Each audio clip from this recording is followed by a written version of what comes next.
Hello everyone. स्वागत है आपका डिजिटल प्लेटफॉर्म पर उपज कैरियर इंस्टीट्यूट में। आज हम बेसिकली पढ़ेंगे ड्राई लैंड फार्मिंग। ठीक है, ड्राई लैंड एग्रीकल्चर होती क्यों है, क्यों ज़रूरी है, और जिस जेट एग्ज़ाम इस बार हमारा बीकानेर यूनिवर्सिटी करवा रही है। ठीक है, और कहीं ना कहीं बीकानेर यूनिवर्सिटी का जो एरिया है, जिस एरिया में वो है उसमें ड्राईलैंड फार्मिंग का ज़्यादा फोकस रहेगा, क्योंकि अपने बीकानेर एरिया में कहीं ना कहीं ड्राईलैंड फार्मिंग का सबसे ज़्यादा यूज़ किया जाता है।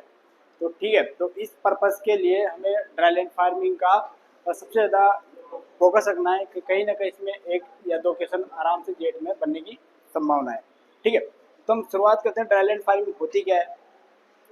ड्राईलैंड फार्मिंग का मतलब होता है कि अ, वर्षा आधारित खेती, मतलब कि जहाँ सूखा क्षेत्र है वहाँ बिल्कुल पानी नहीं है, वहाँ पे कहीं ना कहीं वर्षा आधारित खेती होती है। जब पे जहाँ वर्षा हो और वहाँ पर सिंचाई का कोई साधन ना हो, भूमिगत जल ना हो, इन सब चीज़ों का ना होने के बाद वहाँ पे ड्राईलैंड फार्मिंग की इम्पोर्टेंस बढ़ जाती है और वहाँ पर ड्राईलैंड फार्मिंग का महत्व ज़्यादा हो जाता है। कि वर्षा आधारित खेती ही क्यों वर्षा आधारित खेती होती है। ठीक है, हम आगे इसको बढ़ाते हैं कि ड्राईलैंड फार्मिंग होती क्या है। ड्राईलैंड फार्मिंग पूरी टोटली होती है कि शुष्क भूमि खेती की ऐसी कृषि प्रणाली है जो कम वर्षा वाले क्षेत्रों में की जाती है, जहाँ पर सिंचाई के साधन कोई उपलब्ध नहीं होते। मात्र वहाँ पर वर्षा ही एकमात्र जल का स्रोत होता है या सिंचाई का स्रोत होता है, जिसमें सिंचाई का कवर करके उसको पानी, सिंचाई का जो जल आता है उसको मॉइस्चर को कंजर्व करके और पानी हार्वेस्टर बनाकर खेत में पौंड बनाकर जल को एकत्रित कर कर वो उसको खेती के लिए उपयोग करना शुष्क ड्राई फार्मिंग में आता है। ठीक है, आगे बढ़ते हैं। अब टाइप्स ऑफ फार्मिंग, शुष्क फार्मिंग की टाइप्स ऑफ शुष्क फार्मिंग का ये है कि कितने प्रकार की होती है, कि एरिड में, सेमी एरिड में और रेनफील्ड एरिया में। तो जब अब हम ड्राई फार्मिंग आती है, पहला आता है ड्राई फार्मिंग का, पहला टाइप्स आता है ड्राई फार्मिंग का, ड्राई फार्मिंग। ठीक है, और ड्राई फार्मिंग कौन से एरिया में की जाती है, जैसे हमारे राजस्थान में मोस्टली, जैसे बाड़मेर, बीकानेर, जैसलमेर, इन साइड पे क्या होता है कि बारिश बहुत कम होती है। ठीक है, तो इन क्षेत्रों में ड्राईलैंड फार्मिंग होती है। ड्राईलैंड फार्मिंग कैसे एरिया में, जहाँ पर वर्षा की मात्रा कितनी होती है, लेस देन 750 mm से कम। ऐसे एरियाज जिनमें वर्षा की मात्रा 750 mm से कम होती है, सॉरी ये गलत, 750 mm से कम होती है, ऐसे एरिया में हम ड्राईलैंड फार्मिंग करते हैं। ठीक है, ये हो गया ड्राईलैंड फार्मिंग। इसका क्या है, वर्षा रूप में 750 mm से कम वर्षा वाले क्षेत्रों की ये विशेषता है, जो ड्राईलैंड फार्मिंग की जाती है। उसी का दूसरा सेकेंड टाइप आता है अपने ड्राईलैंड फार्मिंग। ड्राईलैंड फार्मिंग के ऐसे क्षेत्र जहाँ पर जैसे सब ह्यूमिड एरिया होते हैं, जहाँ पर बारिश तो होती है लेकिन बारिश होने के बाद वो जो पानी है वो ज़्यादा देर तक या वहाँ तक टिकता नहीं है, मतलब वहाँ ऐसा चांसेस होते हैं कि बारिश ज़्यादा हो भी सकती है और नहीं भी हो सकती। ऐसे एरियाज को हम सब ह्यूमिड एरिया कहते हैं। ठीक है, वहाँ पर होता क्या है कि 750 mm से ज़्यादा, लेकिन 1150 mm से कम वर्षा वाले क्षेत्रों। ठीक है, ऐसे एरियाज जहाँ पर वर्षा 750 mm से ज़्यादा, ठीक है, और 1150 mm से कम, जहाँ पर ऐसी वर्षा होती है उस क्षेत्र को हम क्या कहते हैं, ड्राईलैंड फार्मिंग कहते हैं। ठीक है, ये उन क्षेत्रों में होती है जहाँ पर वार्षिक वर्षा कितनी होती है, 750 mm से 1150 mm के बीच में। ठीक है, और इसका दूसरा टाइप पढ़ते हैं अपन। दूसरा टाइप है, तीसरा टाइप है रेनफेड फार्मिंग। रेनफेड फार्मिंग होती क्या है, रेनफेड फार्मिंग का मतलब होता है वर्षा आधारित खेती। ठीक है, वर्षा आधारित खेती की मात्र वहाँ पे एक ही रिसोर्स होता है, रेनफेड मतलब वर्षा, जहाँ पर ना तो कोई सिंचाई का साधन होता है, ना कोई कुंड, ना कोई बावड़ी, ना कोई नहरें, ना कोई नलकूप वगैरह, मोटर, सिंचाई का कोई साधन नहीं होता। मात्र वहाँ पर साधन होता है एक सिंचाई का, रेनफेड फार्मिंग, जिसे वर्षा आधारित खेती कहते हैं। ठीक है, वहाँ पर होता क्या है कि वहाँ की जो वर्षा होती है ना, जो वर्षा का माप होता है वो कितना होता है, मोर देन 1150 mm।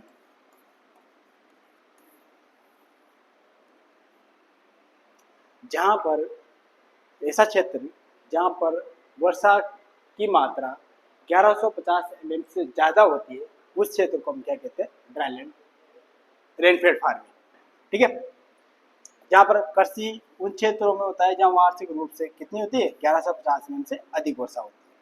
ठीक है, अब बात आती है कि कितने ड्राईलैंड किस तरह हम कर सकते हैं, किस तरह हम वाटर को या जल को हम कंजर्व करें या उसको हम बचा के रखें कि जिससे हमारे आने वाली खेती है हम उसके लिए उपयोग कर सकें।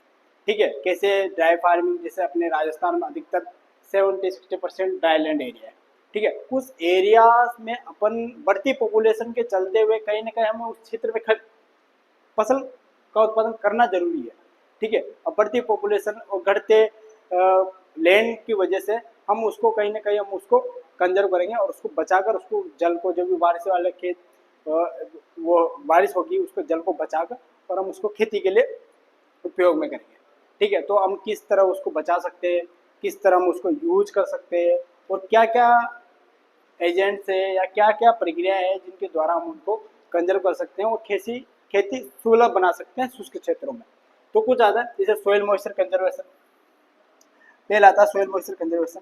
सोइल के मॉइस्चर को हम कैसे बचा सकते हैं, जैसे मल्चिंग करके। मल्चिंग जैसे सोइल को, ड्राईलैंड एरिया है वहाँ पर सिंचाई का कोई साधन नहीं है, लेकिन सोइल में हमारे एक दो बारिश हो गई, सोइल मॉइस्चर, जब भूमि में सोइल मॉइस्चर कंजर्व है, कहीं ना कहीं थोड़ा मॉइस्चर है, तो हम उस मॉइस्चर को बचाने के लिए मल्चिंग मल्चिंग कर देते हैं, डस्ट वगैरह डालकर या ऑर्गेनिक मल्चिंग करके। ठीक है, तो पानी, कहीं ना कहीं पानी को बचाना, कुल मिलाकर बात ये है कि कहीं जो सोइल है उसके मॉइस्चर को उड़ के न जाने दें, जो वाष्पीकरण अपन उससे कहते हैं। ठीक है, तो उस सोइल में से मृदा को, नमी को बचाए रखना। ठीक है, उसके बाद आता है केज क्रॉप लगाकर। इस केज क्रॉप इसलिए डाले क्योंकि जब हम ड्राईलैंड फार्मिंग करते हैं तो हमारा रिस्क इतना बढ़ जाता है कि हमें क्रॉप्स की फेलियर के चांसेस ज़्यादा होते हैं ड्राईलैंड एग्रीकल्चर में। ठीक है, तो कहीं ना कहीं अगर जैसे कोई क्रॉप्स है हमने लगा दी और उसको बीच में लगा कि अपन को कि ये अपने पास इससे पर्याप्त पानी नहीं है और ये कहीं ना कहीं फेल हो सकती है, तो उस संदर्भ में उस टाइम पे हम मेन क्रॉप्स के साथ ऐसी कोई क्रॉप लगाएंगे जो कि पानी की बिल्कुल ही कमी, कम वाली फसल, जिसे पानी बिल्कुल नहीं चाहिए या बहुत कम चाहिए, ऐसी क्रॉप्स हम मेन क्रॉप्स में लगा देंगे। जिससे क्या होगा कि हमारा जो रिस्क वेरियर है, जो जो हमारा क्रॉप फेलियर का जो रिस्क है वो कम हो जाएगा। और कम होने पर इसका प्रोडक्शन लेके, और कहीं ना अगर main crop by chance main crop fail भी हो गई तो कहीं ना कहीं ये केज क्रॉप जिसको अपन बीच में लगाते हैं, कम पानी वाले लगाते हैं, वो पानी, वो थोड़ा बहुत प्रोडक्शन दे देगी और जो रिस्क है अपना, जो फसल खराब होने का जो नुकसान है वो ना होकर हमें थोड़ा बहुत फायदा हो जाए। ठीक है, उसके बाद मिक्स क्रॉपिंग। मिक्स क्रॉपिंग कैसे, एक ज़्यादा ज़्यादा पानी वाली, एक बहुत कम पानी वाली। ठीक है, तो ऐसी चीज़ों को अपन यूज़ कर सकते हैं। ठीक है, जिसे मिक्सित क्रॉपिंग, जैसे अपन ने पल्सेज और सीरियल्स क्रॉप्स को मिक्स करके, जैसे दलहनी फसलों को थोड़ा कम पानी चाहिए होता चाहता है और सीरियल्स को ज़्यादा पानी चाहता है, तो इस वजह से हम ऐसे मिक्स क्रॉपिंग करके कहीं ना कहीं अपना प्रोडक्शन को बचा सकते हैं। Drought resistant variety, drought resistant variety आजकल हर क्रॉप में लगभग लगभग ड्रॉट रेसिस्टेंट वैरायटीज आ रही है। ठीक है, तो उन ड्रॉट रेसिस्टेंट वैरायटी या शुष्क प्रतिरोधी किस्मों को, फसलों की किस्मों को उगाकर हम अपना प्रोडक्शन ले सकते हैं। उसके बाद आता है रिड्यूसिंग इवेपोरेशन क्रॉप्स, मतलब कि फसलों में वाष्पीकरण को, फसलों से जो जल हानि होती है उसको हम कहीं ना कहीं उसको रोक सकते हैं। ठीक है, हम आगे पढ़ते हैं ये किस कितना टाइप है, कितना क्या है। Soil moisture, soil moisture conservation, हम मृदा नमी संरक्षण कैसे कर सकते हैं, क्यों जरूरी है, और क्या कैसे हम इसको बचा सकते हैं। सोइल मृदा नमी संरक्षण, मृदा नमी संरक्षण प्रतिधारण अधिकतम करने, वाष्पीकरण, उपवाह को कम करने और पौधों के लिए जल की उपलब्धता सुनिश्चित करने की तकनीक शामिल है। इसमें क्या होता है कि मृदा में जो सोइल मॉइस्चर है उसको बचाना, उसको किस तरह हम उसको बचा सकते हैं, ये मृदा सोइल में है। जैसे अब मृदा नमी संरक्षण में हम उसको किन किन टेक्निक से, किन किन चीज़ों से हम सोइल मॉइस्चर को मृदा में सुरक्षित कर सकते हैं, ये अलग अलग टेक्निक से अलग अलग पद्धतियां हैं जिनके द्वारा हम उसको सोइल को बचा सकते हैं, मॉइस्चर को कंजर्व कर सकते हैं। पहला आता है मल्चिंग। मल्चिंग होता क्या है? मल्चिंग होता है कि जो हमारी क्रॉप्स है, सोइल है, उसको कवर करना। ये हमारी सोइल है, इस सोइल में जो 5 सेंटीमीटर 10 सेंटीमीटर जो पानी है, उस पानी को हमें वाष्पीकरण होने से रोकना है। जो वाष्प वेपर बना के जो उड़ता है, हमको वह रोकना है। ठीक है, तो अब मल्चिंग में क्या होता है कि मल्चिंग में इस सोइल कवर को ढक दिया जाता है, इस सोइल कवर को ढक दिया जाता है, जिससे क्या होगा, ये जैसे ही भूमि पे सूर्य की किरणें पड़ेगी, उससे जल वाष्प बन के उड़ेगा। वाष्प बनने के बाद जो हानि होती है वो कहीं ना कहीं इसको ढकने से वो नहीं होगी और हमारा सोइल मॉइस्चर कंजर्वेशन बच जाएगा। ठीक है, मल्चिंग वाष्पीकरण से होने वाले नुकसान को कम करने के लिए मिट्टी की सतह पर लगाए जाने वाला कोई भी आवरण पदार्थ क्या कहलाता है? मल्चिंग कहलाता है। ठीक है, अब मल्चिंग भी डिफरेंट डिफरेंट टाइप के होते हैं। ठीक है, तो कितने टाइप के होते हैं और मल्चिंग कितने प्रकार के होते हैं और किस किस एजेंट से और किन किन चीज़ों से हम सोइल को कवर कर सकते हैं, ये आगे होते हैं। पहला है पॉलीथीन मल्चिंग। पहला आता है polythene mulching. Polythene mulching, polythene mulching में होता है, जैसे अपन ने सोइल, ये क्यारियों में सोइल को सोविंग कर दी, वेजिटेबल्स को हमने सोविंग कर दिया। वेजिटेबल सोविंग करने के बाद अपन ने इस एरिया को वाइट पॉलीथीन के द्वारा कवर कर दिया जाता है। इसके यहाँ छेद करके प्लांट्स निकाल दिए जाते हैं और इस पूरे एरिया को वाइट पॉलीथीन से कवर कर दिया जाता है। कवर करने पे होगा क्या? अब बहुत से क्वेश्चन डाउट आएगा कि सर वाइट ही क्यों, ब्लैक भी तो यूज़ कर सकते हैं।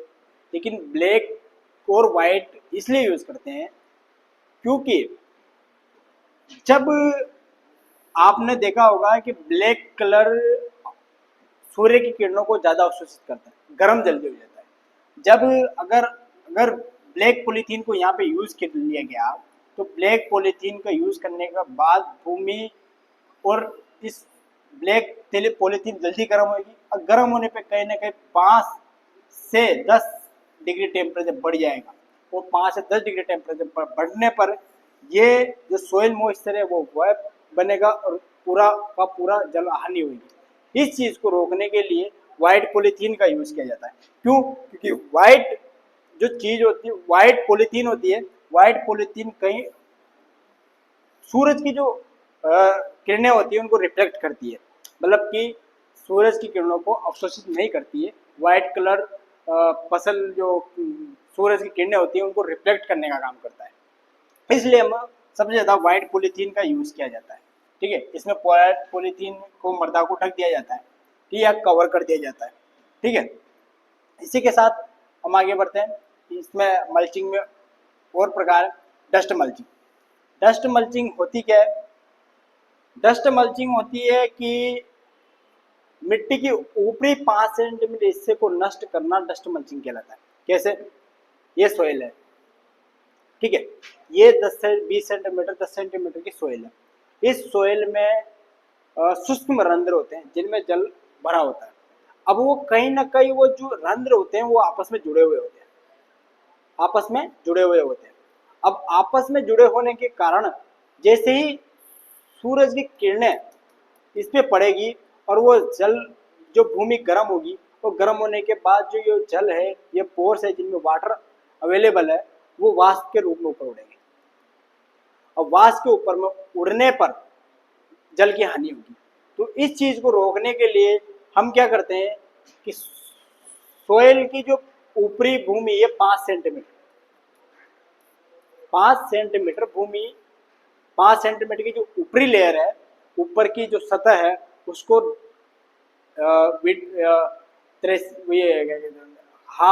हंसिए वगैरह से, दांतली वगैरह से, इन चीज से या खुरपी वगैरह से, इस चीज से इसको तोड़ दिया जाता है।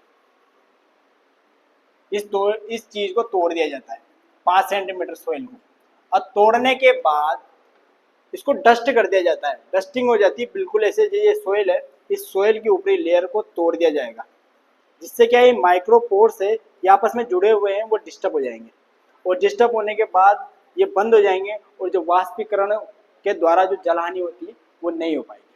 आई होप ये समझ में आया होगा। उसके बाद आता है ऑर्गेनिक मल्चिंग। ऑर्गेनिक मल्चिंग जिसे हम कार्बनिक मल्चिंग भी कहते हैं। कार्बनिक मल्चिंग होता क्या है कि कार्बनिक मल्चिंग में जैसे ये सोइल है, ये सोइल है, इस सोइल को कार्बनिक पदार्थों, फसल अवशेषों या अन्य जो भी हमारे फसल अवशेष है उनको द्वारा ढक दिया जाता है। जैसे ये सोइल है, इस सोइल को पूरे कार्बनिक पदार्थों या फसल अवशेष जैसे गन्ने, गेहूं के, चावल के, इन सभी के अवशेषों से ढक दिया जाता है।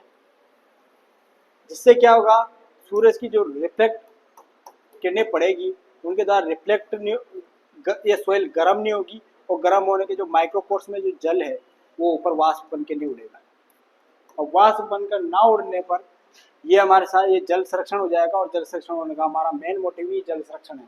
ठीक है, तो इस चीज को रोकने के लिए डस्ट मल्चिंग कर दी जाती है। ऑर्गेनिक मल्चिंग कार्बनिक फसल के अवशेषों को, किसको, फसल के अवशेषों, फसल के अवशेषों को सोइल को ढक दिया जाता है। ठीक है, उसके बाद आते हैं हम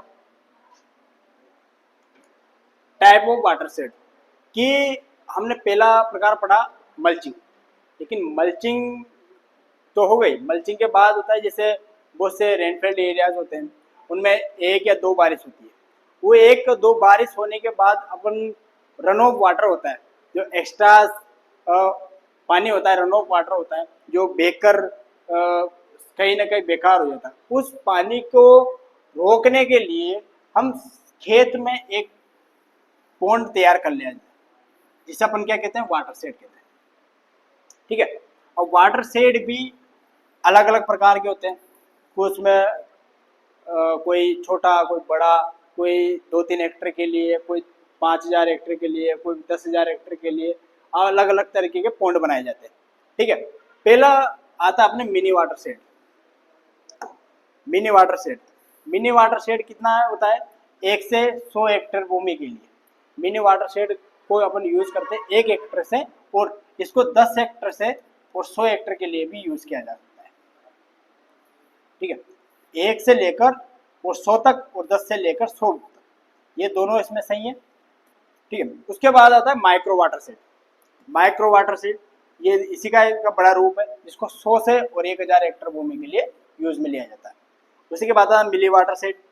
मिली वाटर शेड यही 1000 से 10,000 हेक्टेयर के लिए। उसके बाद सब मैक्रो वाटर शेड यूज किया जाता है 10,000 से 50,000 हेक्टेयर भूमि के लिए। और लास्ट में आता है सबसे पहले मैक्रो वाटर शेड।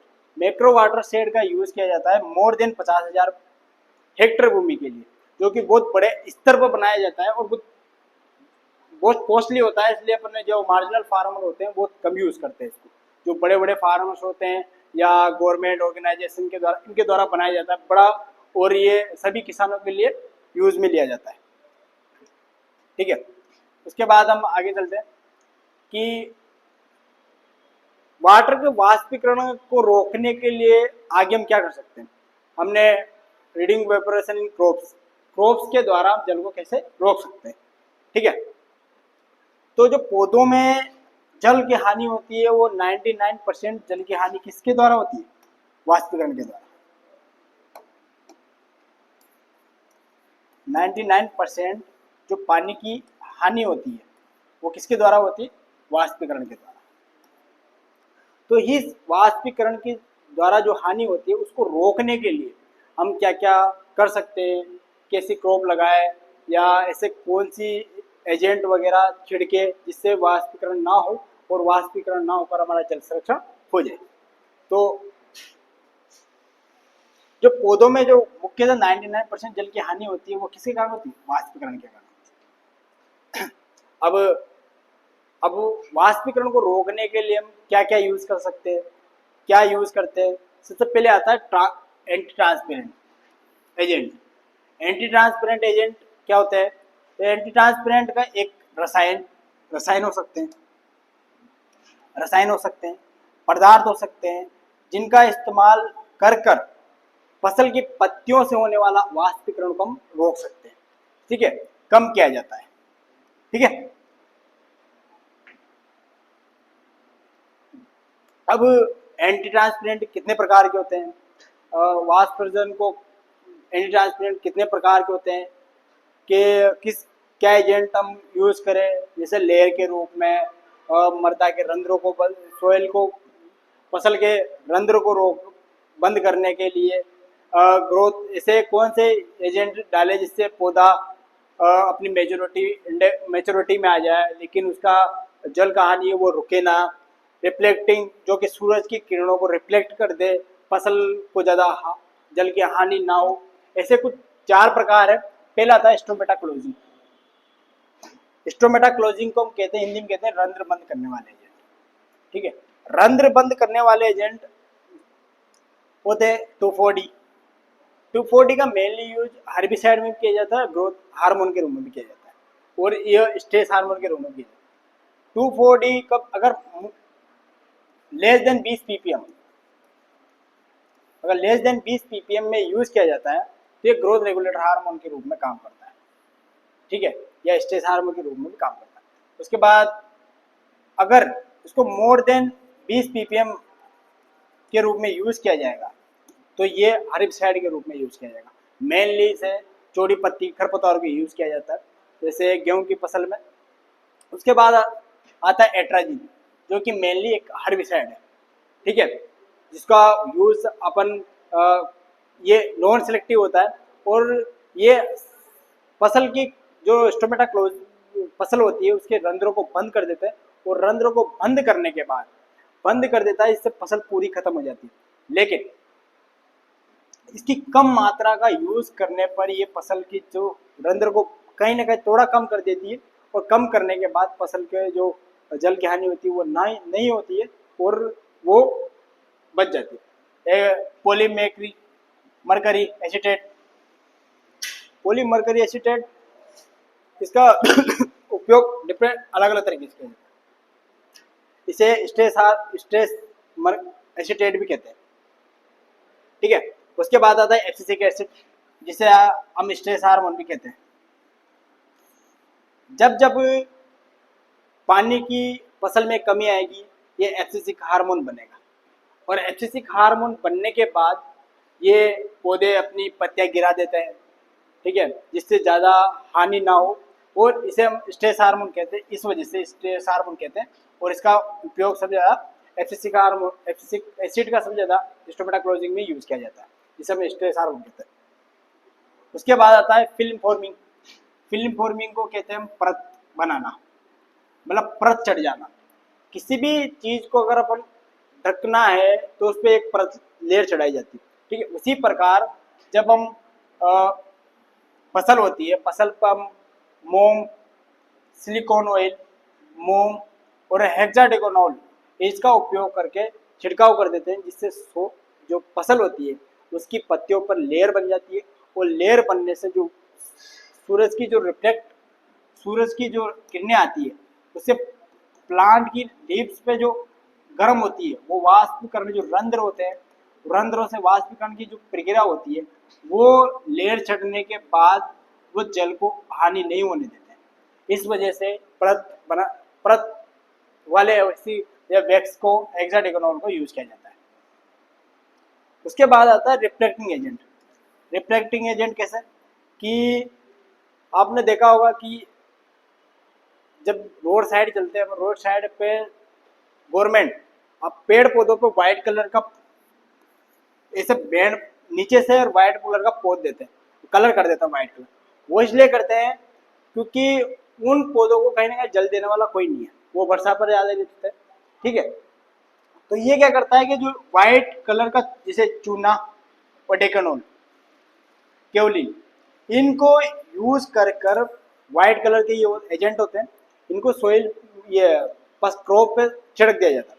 और फसल को छिड़कने के बाद जब इनको व्हाइट लेयर बन जाती है, व्हाइट लेयर बनने के बाद जो सूरज की किरणें आती है, वो सूरज की किरणें ये लीफ है, और लीफ के जब कवर कर दिया जाए व्हाइट लेयर चढ़ जाती है इसमें, व्हाइट लेयर जो चूना वगैरह का यूज करके व्हाइट लेयर बन जाती है। उस व्हाइट लेयर बनने के बाद जो सूरज की किरणें आती है वो वापस रिफ्लेक्ट हो जाती है, मतलब कि सोयल, मतलब कि जो क्रॉप्स है उसकी जो लीव्स है, पत्ती है, उस पत्ती वो गर्म नहीं होगी, और गर्म ना को वाष्पीकरण की क्रिया नहीं होगी, और जो सूरज की वाष्पीकरण किरणें हैं वो रिफ्लेक्ट हो जाएगी। तो रिफ्लेक्ट होने के बाद ये गर्म नहीं होगा और इसका वाष्पीकरण की हानि नहीं होगी। उसमें CO3 चूना का यूज किया जाता है, केवलिन का यूज किया जाता है। उसके बाद आता है ग्रोथ इनहिबिटर, विकास जिसे वाले एजेंट। आपने देखा होगा प्याज का जब हम भंडारण करते हैं तो मेलिक हाइड्रोजाइड नामक एक केमिकल आता है, वो केमिकल प्याज की ग्रोथ को रोक देता है, अंकुरण नहीं होने देता। ठीक है, तो ये इसका मेन अंकुरण क्यों नहीं होता है, क्योंकि जब उसमें वाष्पीकरण की क्रिया ही नहीं होगी, उसमें ग्रोथ हार्मोन ही नहीं बनेगा, तो उसमें कहाँ से जर्मिनेशन होगा।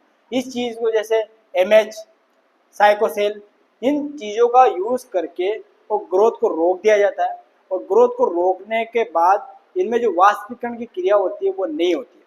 एज बढ़ती है लेकिन उनका जो वाष्पीकरण की दर है वो घट जाती है।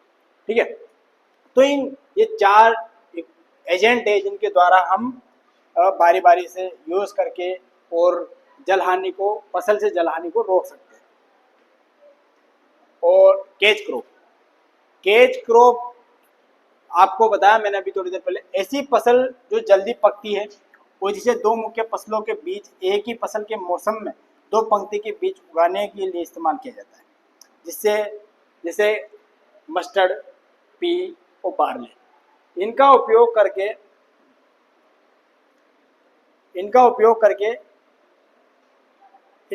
करके हम लोग कहीं ना कहीं जो रिस्क बैरियर है, जैसे क्रॉप फेलियर की जो रिस्क है, उसको हम इन केज क्रॉप के द्वारा उगाकर और बचा सकते हैं, रिस्क को कम कर सकते हैं। मिक्स क्रॉपिंग अभी मैंने थोड़ी देर पहले समझाया था आपको, यही कि भूमि एक फसल एक ही भूमि पर एक साथ 2 या 2 से अधिक फसलों को उगाना क्या कहता है, ऐसी कृषि पद्धति है। ठीक है, एक भूमि पर 2 या 2 से अधिक फसलों को मिलाकर उगाना क्या कहता है, मिश्र फसल में क्या होता है कि ड्राईलैंड एरियाज होते हैं, उन एरियाज में हम एक ऐसी क्रॉप्स को लगाए जिसको थोड़ी पानी की जरूरत है, और ऐसी क्रॉप्स लगाए जिनको बिल्कुल पानी की कमी नहीं, पानी की जरूरत नहीं होती, और बिना पानी के भी वो क्रॉप सर्वाइव कर जाए। ऐसी क्रॉप्स को हम यूज करके और अपना प्रोडक्शन ले सकते हैं, ड्राईलैंड फार्मिंग में खेती कर सकते हैं, जैसे मस्टर्ड, पी, बार्ले, ये वीट और ग्राम का यूज करके। ठीक है, वीट और मस्टर्ड का मिश्रण करके हम अपना प्रोडक्शन बढ़ा सकते हैं। उसके बाद आता है institute of dryland agriculture. Dryland agriculture के लिए कुछ इंस्टीट्यूट चलते हैं, कुछ प्रोग्राम चलते हैं, गवर्नमेंट ऑफ इंडिया और राजस्थान में कुछ ऐसे प्रोग्राम चलते हैं जो कि शुष्क भूमि को कहीं ना कहीं कम करने का उपयोग कर रहे हैं, कहीं ना कहीं कम करने का प्रयास कर रहे हैं, कि ये जो शुष्क भूमि हो उसको कहीं ना कहीं सिंचाई करके, सिंचाई का साधन प्रोवाइड करवा के, या इस शुष्क भूमि को एक सीमित जगह पर रोक कर उसको अधिक से अधिक सिंचाई साधन प्रावधान करे जिससे कि ज़्यादा से ज़्यादा सिंचाई साधन बने और सिंचाई योग्य भूमि बन जाए। पहला आता है काजरी। काजरी जो है वो 1959 में बना था। कहाँ? Central Arid Zone Research Institute Jodhpur, जो कि जोधपुर में स्थित है। ठीक है, ये शुष्क अनुसंधान ड्राईलैंड फार्मिंग पर रिसर्च करता है। ठीक है, कि इसको ड्राईलैंड एग फार्मिंग में अपन ऐसा क्या उपयोग कर सकते हैं जिससे ज़्यादा से ज़्यादा प्रोडक्शन ले सके, कम से कम पानी में ज़्यादा से ज़्यादा प्रोडक्शन ले। तो क्या बात आता है Indian institute of soil and water conservation Dehradun. ये इंस्टीट्यूट वाटर एंड सॉइल जो इरोजन होता है, जिसके द्वारा सॉइल के द्वारा, पानी के द्वारा, विंड के द्वारा जो नुकसान होता है उसको कम करने के लिए और वाटर सॉइल को कंजर्व करने के लिए इसका जो स्टेब्लिश किया गया वो देहरादून में किया गया 1 अप्रैल 1974 को। उसके बाद आता है एक प्रोग्राम चलाया गया drought prone area programme. Drought prone area programme जिसको कब चलाया गया? 1973 और 74 में। आगे चलते हैं। कुछ ऐसे all India coordinated research project of dryland agriculture, जिसको कब चलाया गया था?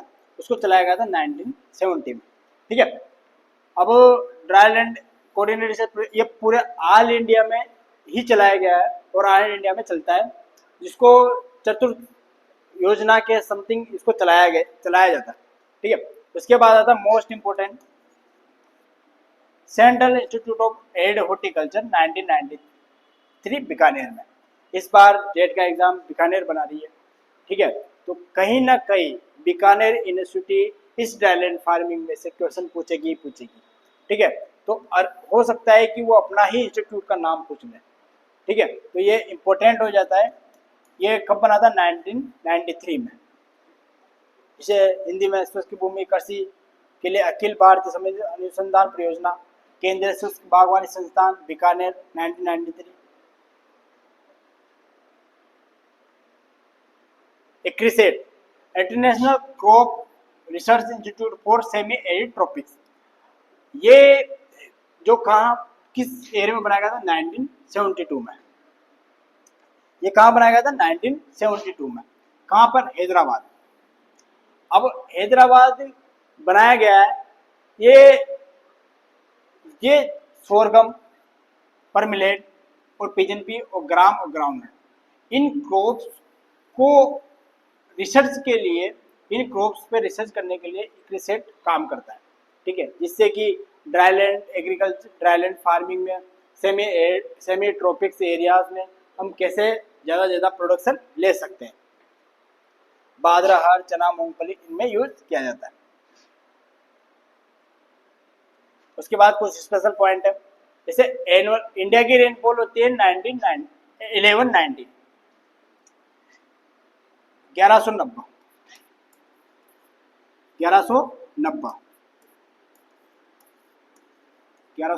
mm। ठीक है, उसके बाद राजस्थान की रेनफॉल होती है 575 mm। ठीक है, अब एक पॉइंट आता है ड्राई स्पेल।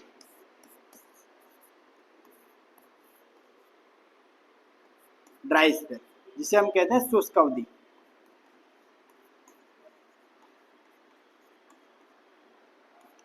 शुष्क अवधि होती क्या है कि दो जो वर्षा दिन होता है, जैसे कि एक इस दिन बारिश हुई,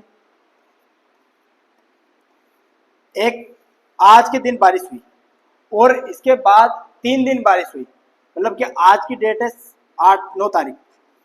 ठीक है, उसके बाद हुआ 11 तारीख को बारिश। ठीक है, और जो 10 तारीख है जिस दिन बारिश नहीं हुई है, मतलब पहली बारिश और दूसरी बारिश के बीच का जो पीरियड है जिसमें बारिश नहीं हुई है उसको हम कहते हैं ड्राई स्पेल। ठीक है, 2 वर्षा के बीच वर्षा रहित अवधि को क्या कहते हैं? हम ड्राई स्पेल कहते हैं। ठीक है, उसके बाद आता है रेनी डे। अब रेनी डे क्या होता है कि जिसे हम कहते हैं रेनी डे, बरसात का दिन में कहते हैं ऐसा दिन जिसमें मोर देन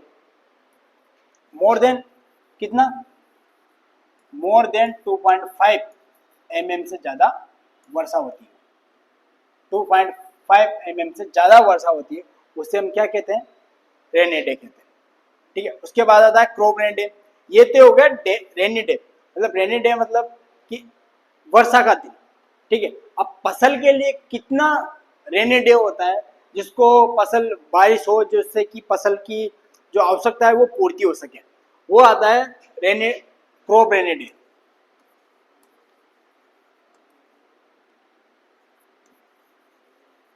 या पसार वर्षा दिवस।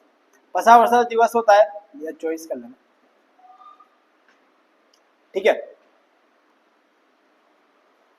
24 आवर्स में कि वर्षा दिवस, इसमें मोर देन 5 mm,